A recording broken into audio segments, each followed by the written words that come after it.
ये है against the gods के सीजन 2 का नोवेल एक्सप्लेनेशन पार्ट 59। पिछले एपिसोड के लास्ट सीन में देखा था कि युनचे के star scorching demon lotus attack को देखकर, जिसमें 9 फीनिक्स डिसाइपल निगल लिए गए थे, सब खाली नजरों से देख रहे थे। 4 सेक्रेड ग्राउंड्स के लोग खड़े हो गए। शा युएनबा का मुंह इतना खुला कि उसकी ठुड्डी जमीन को छूने वाली थी। फंग हैंगकांग के होंठ लगातार थरथरा रहे थे। अब आगे फीनिक्स डीमन लोटस से निकलने वाली डिस्ट्रक्टिव ऑरा जहन्नुम के लावे जैसी थी। लोटस के बीच में एक दहकते हुए पिस्टील पर एक इंसानी फिगर धीरे धीरे ऊपर उठा। युनचे का पूरा शरीर आग से घिरा था। उसने अपनी हैवी सोर्ड को पकड़ा हुआ था और वो सबकी नजरों के सामने आ गया। वो कमजोर दिख रहा था, कांप रहा था और हाँफ रहा था, जैसे उसे खड़े होने में भी तकलीफ हो रही हो। लेकिन उसकी आंखों में वही पहले जैसी पावर थी जो देखने वालों के दिल में डर पैदा कर रही थी। गुस्से से हाँफते हुए युनचे चिल्लाया, ये World odd of the Phoenix के 5वें और 6ठे स्टेज हैं। ये वो स्टेजेस हैं जहां तक तुम्हारा डिवाइन फीनिक्स सेक्ट कभी नहीं पहुंच पाया। 5000 सालों में तुम्हारे सेक्ट का हाईएस्ट स्टेज सिर्फ 4था ही रहा है। अब क्या तुम लोग अब भी कहना चाहते हो कि मेरी फीनिक्स ब्लड लाइन तुम्हारे डिवाइन फीनिक्स सेक्ट से आई है? फीनिक्स डीमन लोटस धीरे धीरे मुरझाने लगा और 10 सांस के वक्त में गायब हो गया। स्टार स्कॉर्चिंग डीमन लोटस के गायब होने के बाद उन 9 फीनिक्स डिसाइपल्स की बॉडीज दिखाई दी। वो बुरी तरह से घायल थे और खून से सने हुए थे, लेकिन कोई मरा नहीं था। युनचे ने जानबूझकर उन्हें छोड़ दिया था। यह डिवाइन फीनिक्स सेक्ट के लिए एक तरह का फेवर था। अब यह उन पर था कि वो इस एहसान को मानते हैं या नहीं। खामोशी के बीच सीट से लिंगजे ने अपनी प्रोफाउंड स्ट्रेंथ का इस्तेमाल करके चिल्लाया, World odd of the Phoenix का 5वां और 6ठा स्टेज। डिवाइन फीनिक्स सेक्ट के पास तो सिर्फ 4 स्टेज ही थे। हुआ मिंगहाई ने भी कहा, इससे सब साफ हो जाता है। उनकी बातों से भीड़ में डिस्कशन शुरू हो गया। लोग अब इस बात पर यकीन करने लगे थे कि युनचे की blood line divine Phoenix sect से नहीं आई है, बल्कि प्रोफाउंड स्काई कॉन्टिनेंट में मौजूद किसी दूसरी फीनिक्स लेगेसी से है। आखिरकार उसने न सिर्फ उनके सबसे टैलेंटेड डिसाइपल को हराया था, बल्कि World odd of the Phoenix के 2 हायर स्टेजेस भी दिखाए थे जो पक्का प्रूफ थे। अरीना में डिस्कशन की आवाजें तेज होती जा रही थीं। Divine Phoenix sect master, grand Elder और क्राउन प्रिंस के चेहरे पानी की तरह शांत लेकिन गंभीर हो गए थे। उन्होंने कभी नहीं सोचा था कि सिचुएशन ऐसी पलट जाएगी। शुरू में वो युनचे के मामले को ब्लड लाइन लीकेज का एक छोटा मसला मान रहे थे, लेकिन अब उन्हें खुद भी यकीन हो गया था कि युनचे की ब्लड लाइन उनके सेक्ट से नहीं आई है। लेकिन वो इस सच को कभी स्वीकार नहीं कर सकते थे। जिस पल वो ये मान लेते, वो ब्लड लाइन की रक्षा का सारा हक खो देते और युनचे को खुले आम हाथ भी नहीं लगा पाते। अगर वो युनचे को जाने देते तो प्रोफाउंड स्काई कॉन्टिनेंट में उनका डिवाइन फीनिक्स सेक्ट अकेला गॉड का सेक्ट नहीं रहता। वो ऐसा कैसे होने दे सकते थे? फंग शिमिंग ने अपने पिता फंग हैंगकांग के चेहरे का बुरा हाल देखा। उसने एक गहरी सांस ली, खड़ा हुआ और जोर से चिल्लाकर युनचे के दावे को बकवास बताया।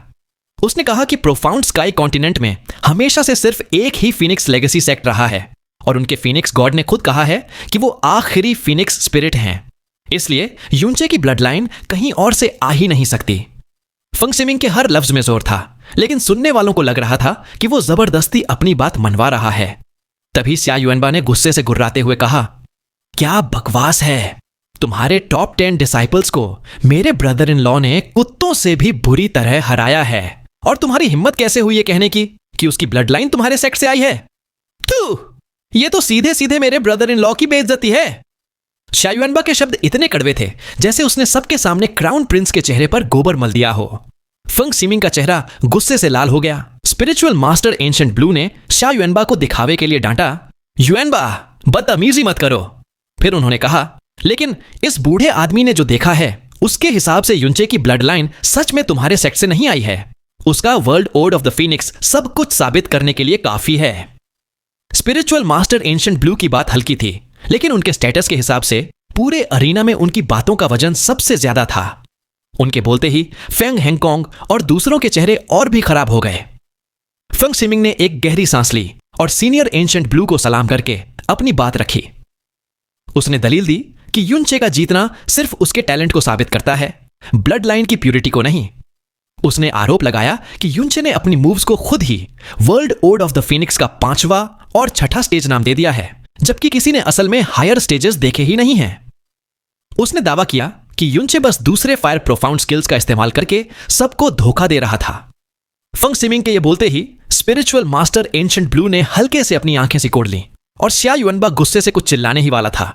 तभी एक मीठी और प्यारी सी आवाज अचानक सुनाई दी। आयो आयो आयो।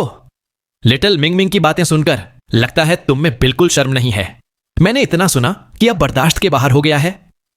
लिटिल मिंगमिंग, बात यह नहीं कि मैं तुम्हारी आलोचना कर रही हूं, लेकिन तुम डिवाइन फीनिक्स के छोटे क्राउन प्रिंस हो। तुम्हारे पिता लिटिल कॉन्ग हैं। तुम इतने बेशर्म कैसे हो सकते हो? एक इंसान होने के नाते तुम्हारे अंदर थोड़ी शर्म होनी चाहिए। अगर तुम बेशर्म हो भी तो डिवाइन फीनिक्स सेक्ट नहीं है। अगर डिवाइन फीनिक्स सेक्ट बेशर्म है भी तो डिवाइन फीनिक्स एम्पायर तो नहीं है। लिटिल मिंगमिंग, अच्छे बच्चे बनो, जल्दी से बेशर्मी करना बंद करो। मुझे बेशर्म लोगों से सबसे ज्यादा नफरत है। जैसे ही यह आवाज सुनाई दी, शिया युअनबा जो गुस्से में था शांत हो गया। उसने जी केनरू की तरफ देखा और उसकी आंखों में चिंता झलक गई। जी केनरू की बातें बेहद नरम थीं, लेकिन उनमें शिया युअनबा के गाली गलौज से कम अपमान नहीं था। अरीना में आधे लोग हैरान रह गए और बाकी आधे हंस पड़े। युनचे ने हैरानी से जी केनरू की तरफ देखा। उसे स्पिरिचुअल मास्टर एंशिएंट ब्लू के सपोर्ट से हैरानी नहीं हुई थी, लेकिन उसने कभी नहीं सोचा था कि सुप्रीम ओशन पैलेस का जी केनरू, जो अपने अजीब बर्ताव के लिए जाना जाता था, उसके लिए बोलेगा। यह सिर्फ उसके लिए बोलना नहीं था। यह मुस्कुराते हुए फंग सिमिंग के सर पर एक और गोबर का टोकरा तोड़ने जैसा था, इस बात से बेपरवाह कि इससे डिवाइन फीनिक्स एम्पायर से दुश्मनी हो जाएगी। ऐसे कैरेक्टर के लिए एक मामूली डिवाइन फीनिक्स क्राउन प्रिंस की क्या हैसियत थी? फंग हैंगकांग और दूसरों के चेहरे फिर से बिगड़ गए। फंग सिमिंग का चेहरा बैंगनी हो गया, जैसे उसने गर्म गोबर निगल लिया हो। अगर उसमें स्पिरिचुअल मास्टर एंशिएंट ब्लू को जवाब देने की हिम्मत थी भी, तो जी चेनरू को जवाब देने की उसमें कभी हिम्मत नहीं होती। लिंग जाए और हुआ मिंगहाई बेहद खुश थे। उन्हें अचानक लगा कि यह डरावना शैतान असल में काफी क्यूट था। फंग सिमिंग की बातें कमियों से भरी थीं। युनचे की दोनों फ्लेम स्किल्स साफ साफ फीनिक्स फ्लेम से जल रही थीं और वर्ल्ड ओर्ड ऑफ द फीनिक्स से कहीं ऊपर थीं। इस पक्के सबूत के सामने इनकार करना बस मजाक का पात्र बनना होता। कुछ देर तक डिवाइन फीनिक्स सेक्ट से कोई एक शब्द नहीं बोल पाया। स्पिरिचुअल मास्टर एंशिएंट ब्लू और जी केनरू के स्टैंड लेने के बाद यह तय हो गया था कि वो खुले आम युनचे का पीछा नहीं कर पाएंगे। उनकी इज्जत मिट्टी में मिल गई थी और उनकी फीनिक्स ब्लड लाइन अब अकेले उनकी नहीं रही थी। ठंडे माहौल के बीच फंग हैंगकांग ने आखिरकार अपना मुंह खोला। युनचे, क्या तुम सच में मानते हो कि मेरे डिवाइन फीनिक्स सेक्ट की यंग जनरेशन में तुम्हें हराने वाला कोई नहीं है? हमारे सेक्ट में एक शख्स है जो इनेट टैलेंट, स्ट्रेंथ और ब्लड लाइन की ताकत में तुमसे 1000 गुना बेहतर है। जैसे ही फंग हैंगकांग ने यह कहा, सब हैरान रह गए। लिंकुन ने मुस्कुराते हुए कहा, ओ, डिवाइन फीनिक्स सेक्ट के अंदर एक और जीनियस है?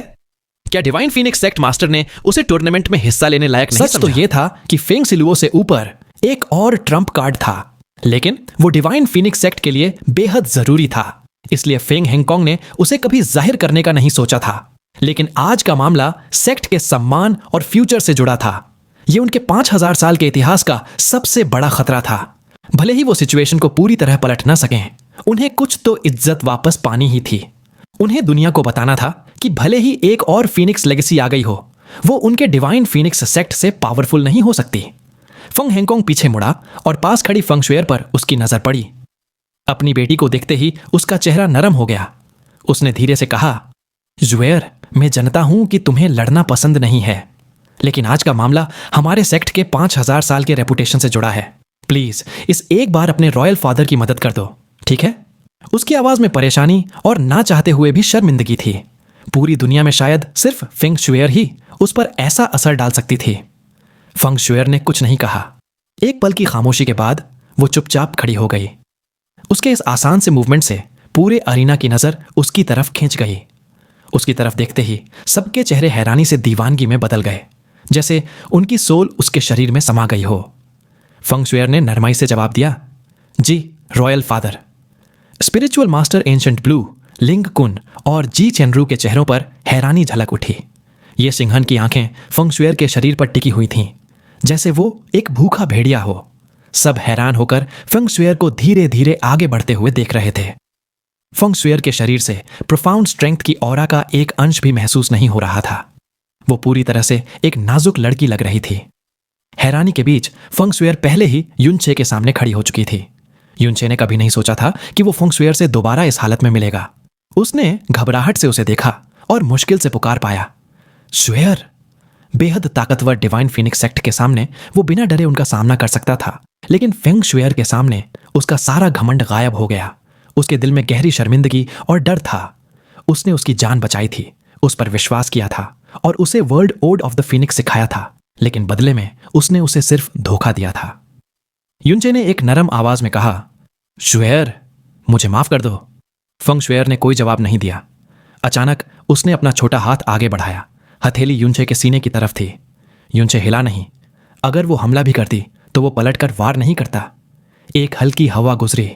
उसके शरीर पर लाल रंग की फीनिक्स फ्लेम्स चलने लगी। युनचे की देखी हुई किसी भी फीनिक्स फ्लेम से कई गुना ज्यादा डेंस थी। फ्लेम्स धीरे धीरे ऊपर उठने लगी और उसके माथे के बीच एक गोल्डन रोशनी चमकी। उसी समय फेंग शुएर ने जो ऑरा हमेशा से छुपाकर रखी थी वो पूरी तरह से रिलीज हो गई। उसी पल 4 ग्रेट सीक्रेट ग्राउंड्स के लोगों के चेहरों पर जबरदस्त हैरानी छा गई।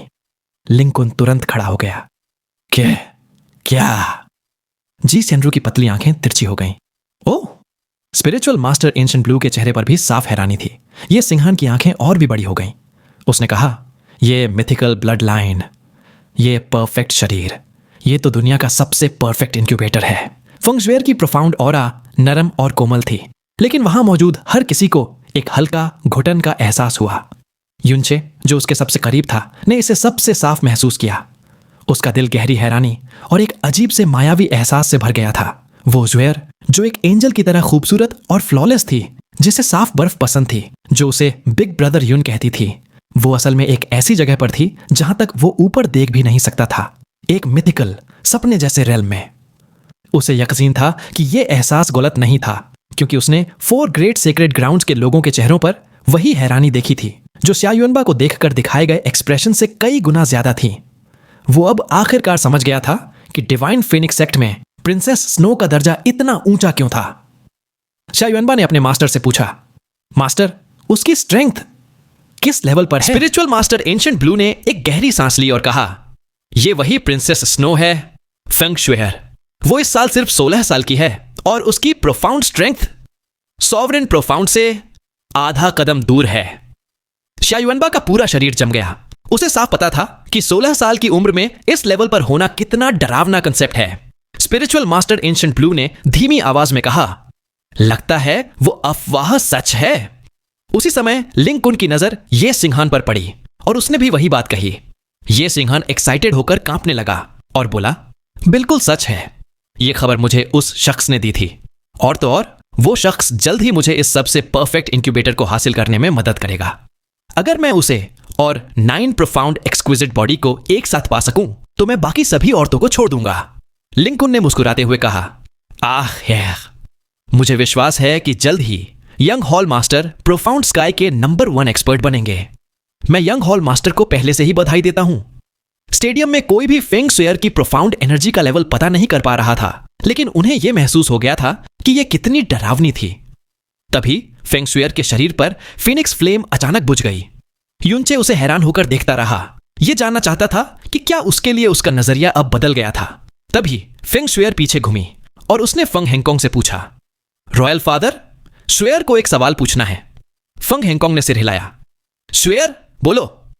फंग शुएर ने हल्के से कहा, रॉयल फादर ने मुझे टूर्नामेंट के नियम बताए थे। एक नेशन सिर्फ 10 लोग ही भेज सकता है। हमारे 10 पार्टिसिपेंट्स पहले ही युनचे के हाथों हार चुके हैं, जिसका मतलब है कि हमारा Divine Phoenix Nation Blue Wind Empire से हार चुका है। उस हिसाब से आप तुरंत ब्लू विंड नेशन को जीता हुआ क्यों नहीं घोषित कर देते?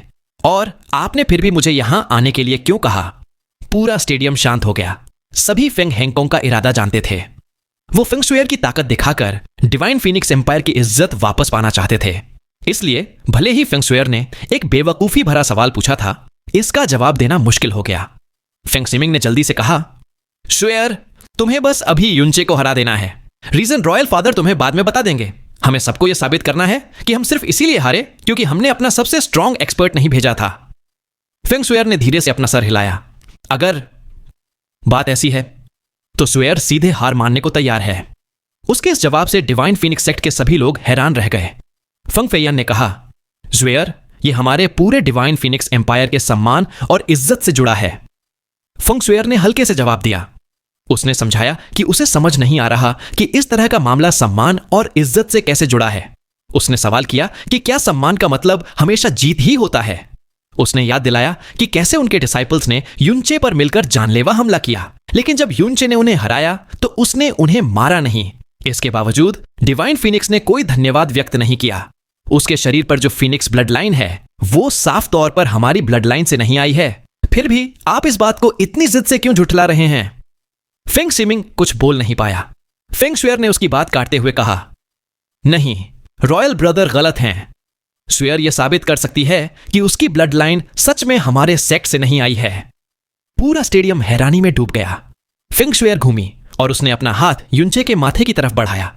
उसकी हथेली पर फ्लेम चमकी और युनचे के माथे के बीच एक गोल्डन रोशनी का निशान चमका, जो तेजी से एक गोल्डन फ्लेम के आकार में बदल गया। फेंग हेंगकोंग और उसके साथियों ने चौंकते हुए कहा, गो, गोल्डन फीनिक्स इम्प्रिंट। फेंग शुएर ने धीरे से कहा, मेरे के शरीर में फीनिक्स ब्लड और पावर सीधे फीनिक्स गॉड से मिली है, इसलिए मैं पहचान सकती हूं कि उसकी ब्लड लाइन फीनिक्स गॉड के डिसेंडेंट से है या नहीं। फीनिक्स गॉड ने कहा था कि गोल्डन फीनिक्स इम्प्रिंट सिर्फ उस शख्स के शरीर पर दिखेगा जिसके पास सबसे प्योर फीनिक्स ब्लड हो।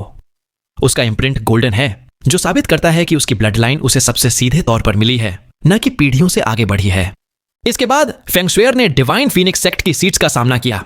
उसने समझाया कि जब उनका डिवाइन फीनिक्स नेशन हार गया है और प्रोफाउंड स्काई में एक और फीनिक्स इनहेरिटेंस वाला शख्स सामने आया है, तो यह खुश होने वाली बात है। वो लोग इस सच को क्यों झुठला रहे हैं? उसने कहा कि उन्हें हार को एक्सेप्ट करके विजेता का ऐलान करना चाहिए था। यही एक बड़े नेशन का आचरण होता है। उसने याद दिलाया कि कैसे उनके डिसाइपल्स ने युनचे पर हमला किया, लेकिन उसने उन्हें छोड़ दिया। इसके बावजूद उन्होंने उसे परेशान करना जारी रखा, जिससे उन्होंने न सिर्फ अपना कैरेक्टर बल्कि अपनी इज्जत भी खो दी। आखिर में उसने कहा कि उनकी ताकत फीनिक्स गॉड की देन है। युनचे की ब्लड लाइन भी फीनिक्स से है, लेकिन वो उसे एक रिश्तेदार की तरह देखने के बजाय उसे खत्म करने के बारे में सोच रहे हैं। उसने कहा कि इस तरह के स्वार्थ में उसे कोई सम्मान या इज्जत नहीं दिखता। डिवाइन फीनिक्स सेक्ट के लोगों के मुंह खुले रह गए। एक भी शख्स कुछ बोल नहीं पाया। युनचे भी हैरान होकर फेंग शुएर को देखता रहा। फेंग शुएर आगे कहती है, royal father, great Elder, royal brother. शायद शुएर ही बहुत बचकानी है और आप लोगों की दुनिया को नहीं समझ सकती, क्योंकि शुएर की दुनिया में गलत तो आप लोग ही हैं। उसने आगे समझाया कि डिवाइन फीनिक्स नेशन सातों नेशंस का लीडर है और एक लीडर का सम्मान होना चाहिए, न कि सिर्फ डर। उसके लिए सम्मान और इज्जत ताकत नहीं, बल्कि दुनिया की चीजों को एक्सेप्ट करने की जेनरोसिटी, सबसे प्यार पाना और गलती करने वालों को माफ करने की दया है। इसलिए अगर रॉयल फादर चाहते हैं कि शुएर युनचे को हराए। फेंग शुएर ने युनचे को देखा और नरमाई से कहा, इसलिए शुएर हार मानती है। डिवाइन फीनिक्स सेक्ट में हर कोई हैरान रह गया। अगर ये बातें किसी और ने कही होती तो फेंग हेंगकोंग गुस्से से फट पड़ते, लेकिन ये बातें प्रिंसेस स्नो ने कही थीं। किसी ने भी हल्का सा गुस्सा दिखाने की हिम्मत नहीं की। असल में यह उसका डिवाइन फीनिक्स सेक्ट की उस इज्जत को बचाने का तरीका था जिसे युनचे ने डिस्ट्रॉय कर दिया था। उसने अपनी प्रोफाउंड स्ट्रेंथ दिखाकर दुनिया को डिवाइन फीनिक्स सेक्ट की ताकत दिखाई थी और उसके सवाल एक लीडर नेशन की शान को बनाए रखने की कोशिश कर रहे थे। पूरा अरीना शांत था। फिर तालियों की हल्की सी आवाज आई, जो जल्द ही आग की तरह फैल गई। डिवाइन फीनिक्स सेक्ट के लोग भी तालियां बजा रहे थे। वो प्रभावित थे और गर्व महसूस कर रहे थे। वहां मौजूद सभी लोगों ने आज प्रिंसेस स्नो के अद्भुत टैलेंट और उसके साफ दिल को देखा। एंशिएंट ब्लू ने आह भरते हुए कहा, प्रभावित ना होना नामुमकिन है। पूरे प्रोफाउंड स्काई में सिर्फ उसी के पास एक डिवाइन बॉडी है, फिर भी उसका दिल भी आइस क्रिस्टल्स की तरह साफ है। जोरदार शोर के बीच युनचे ने आखिरकार कहा, शुएर, मुझे माफ करना, मैंने तुमसे इतनी बार झूठ बोला, तुम मुझसे बहुत निराश होगी। धीरे से फेंग शुएर ने अपना सर हिलाया और कहा, मैं बिग ब्रदर युन को कैसे दोष दे सकती हूं? असल में एक बात थी जो मैंने भी बिग ब्रदर युन से झूठ बोला था। युनचे चौंक गया, तुमने मुझसे झूठ बोला? फेंग शुएर ने धीरे से सर हिलाया। मुझे काफी पहले ही पता चल गया था कि big brother Yun divine Phoenix sect से नहीं है, जिसका मतलब था कि आपका नाम भी झूठा था। युनचे ने पूछा, कब से? फेंग शुएर ने जवाब दिया, जब मैंने आपको फंडामेंटल फॉर्मूला सिखाया था, उस वक्त आपके माथे के बीच एक गोल्डन फीनिक्स इम्प्रिंट दिखाई दिया था। मैं तभी से जानती थी। गोल्डन फीनिक्स इम्प्रिंट के लिए प्योर फीनिक्स ब्लड के अलावा उस शख्स को फीनिक्स ओरिजिन एनर्जी और एक फीनिक्स सोल भी मिला होना चाहिए। इसलिए मैं जान गई थी कि बिग ब्रदर युन किसी और फीनिक्स गॉड के सक्सेसर हैं। शायद फीनिक्स सोल और एनर्जी के बीच का आकर्षण ही एक वजह थी कि मैं आप पर भरोसा करने लगी। मैं जानती थी कि आप बुरे इंसान नहीं हैं, इसलिए जब आप World odd of the Phoenix सीखना चाहते थे तो मैं खुशी से आपको सिखाने के लिए तैयार थी। क्योंकि बिग ब्रदर युन ने मुझसे झूठ बोला और मैंने भी आपसे बातें छुपाई, हमारे बीच हम इसे बराबर मान सकते हैं, है ना? जैसे ही शोर कम हुआ, फेंग शुएर ने युनचे को देखा और नरमाई से कहा, मैं हमेशा याद रखूंगी कि बिग ब्रदर युन ने मेरे साथ कितना अच्छा बर्ताव किया। मैं फेंग शुएर कभी भी ऐसा कुछ नहीं करूंगी जिससे बिग ब्रदर युन को नुकसान पहुंचे। शोर पूरी तरह से शांत होने पर फेंग शुएर घूमी और फेंग हैंगकांग के पास लौट गई और कहा, रॉयल फादर, मुझे माफ कर दीजिए। शुएर ने आपको निराश किया। फेंग हैंगकांग ने अपना सर हिलाते हुए कहा, तुम कैसे गलत हो सकती हो? आज जो कुछ भी हुआ वो सच में रॉयल फादर की गलती थी। तुम्हारी बातों ने मुझे जगा दिया है। उसने युनचे को देखा और ऐलान किया, युनचे, इस रैंकिंग टूर्नामेंट में हमारा डिवाइन फीनिक्स एम्पायर तुमसे हार गया है और हम इस नतीजे को स्वीकार करते हैं। फीनिक्स ब्लड लाइन का मामला भी हमारी गलती थी। आज से हम इस वजह से तुम्हें परेशान नहीं करेंगे। अब मैं ऐलान करता हूं कि इस 7 नेशन रैंकिंग टूर्नामेंट का विजेता है ब्लू विंड नेशन। अग्रीमेंट के मुताबिक ब्लू विंड नेशन और ब्लैक फील्ड नेशन 3 लोगों को हमारे साथ प्राइमोडियल प्रोफाउंड आर्क एक्सप्लोर करने के लिए चुन सकते हैं। पूरा अरीना तुरंत शोर से गूंज उठा। टूर्नामेंट के खत्म होने के बाद शा युनबा तेजी से युनचे को स्पिरिचुअल मास्टर एंशिएंट ब्लू के पास ले गया। लिंगजी एक्साइटेड होकर बोला, मेरा फैसला सच में बहुत सही था। हुआ मिंगहाई ने सर हिलाया, लेकिन फिर अचानक घुमा और ये सिंघन को देखा। उसकी आंखों में गहरी नफरत की एक झलक दिखी। वो मन ही मन बोला, मेरे माता पिता और क्लैन का बदला। एक दिन मैं तुम्हारे सन मून डिवाइन हॉल को खून से इसकी कीमत चुकवाऊंगा। यह सिंघन को अचानक अपने पीछे एक अजीब ठंडक महसूस हुई। उसने पीछे मुड़कर देखा, लेकिन कुछ नहीं मिला। उसने अपनी नजर हटाई और डिवाइन फिनिक्स सेक्ट की सीट्स की तरफ देखा। जैसे ही उसकी नजर एक दूसरे शख्स से मिली, दोनों के चेहरों पर एक मतलबी मुस्कान आ गई। वीडियो को लाइक करके, चैनल को सब्सक्राइब करके हमारी छोटी सी फैमिली का हिस्सा बन जाइए अगर ऐसे ही और वीडियोस देखनी है तो। साथ ही अगर आपके दोस्त भी इस तरह की वीडियोस में इंटरेस्टेड हो तो उन्हें शेयर भी कर देना।